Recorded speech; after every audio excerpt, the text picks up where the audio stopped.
guideline ခေါ်တာပေါ့နော် ruler bar ကနေပြီးတော့ guideline ခေါ်တာကိုဒါတော်တော်များများလုပ်တတ်ကြမယ် horizontal guideline ခုဆိုလို့ဒါဆိုရင် vertical guideline ပေါ့နော်ဒါမျိုးကိုလုပ်တတ်ကြမယ်ဟုတ်ပြီအဲ့မှာဒီ view တွေကနေပြီးတော့ clear guide log guide လောက်တာလဲအကုန်လုံးဒီမှာ clear guide လောက်ပဲအကုန်လုံးပျောက်သွားမယ်ပေါ့နော်တော့ဒီမှာဆိုလို့ရှိရင် vertical guideline horizontal guideline ခေါ်တာပြီးတော့ကျန် hardicap ဖြစ်ရှိပြီးသား vertical guideline ကို horizontal guideline ဖြစ်နေပြောင်းကျင်နေဆိုရှင် order လေးကိုဖိပြီးတော့ဒီမှာicon လေးပြောင်းတဲ့အချိန်မှာ click ပေးရမယ်။ပြီးတော့သူ့ကိုလည်းပဲ order လေးကိုဖိပြီးတော့ click ပေးမယ်ဆိုသူကစန့်ကျင်ဘက်အနေနဲ့ကြောင်းသွားတယ်ပေါ့နော်။အဲ့လိုမျိုးကိုမှအခုကျတော့ဘယ်လိုမျိုးလုပ်ချင်လဲဆိုလို့ရှိရင် double click လေးနှိပ်လိုက်မယ်။ double click နှိပ်လိုက်တော့ဗာပြောတော့တယ်ကျတို့ဒီမှာအယောင်လေးပြောင်းလို့ရတယ်တခြားသော feature တွေအများကြီးရှိတယ်။တခြားတော့အယောင်မပြောင်းပြတယ်အနီအောင်ပြောင်းလိုက်မယ်။အနီအောင်ပြောင်းလိုက်မယ်ဆိုလို့ရှိရင်အခုဒီမှာအနီအောင်လေးပြောင်းသွားပြီဟုတ်ပြီနောက်တစ်ခါ double click လေးနှိပ်မယ် double click နှိပ်ပြီးတော့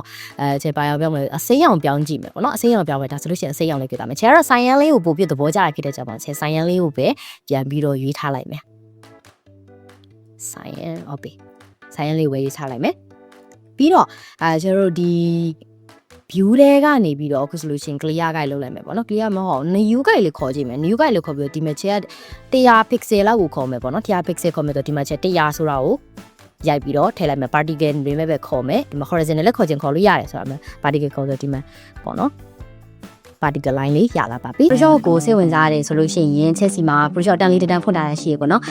ကိုယ့်ရဲ့ဒီ computer ရဲ့မှာ potential ရှိမနေဘူးဆိုလို့ရှိရင်တော့အဆင်ပြေတယ်ချက် file နဲ့အကုန်လုံးကိုပေးမှာပေါ့နော်ဒီအခြေခံနေစပြီးတော့တင်ပေးမှာစိတ်ဝင်စားရဆိုလို့ရှိရင်ဒီ MCI ရဲ့ချက်ပေါက်မှာတွားပြီးတော့ပြောလို့ရတယ် Telegram ကဆိုလို့ရှိရင် Telegram ရဲ့ MCI admin စီမှာတွားပြီးတော့ပြောလို့ရတယ် video class လေးရှိတယ် in person လေးရှိရပေါ့နော်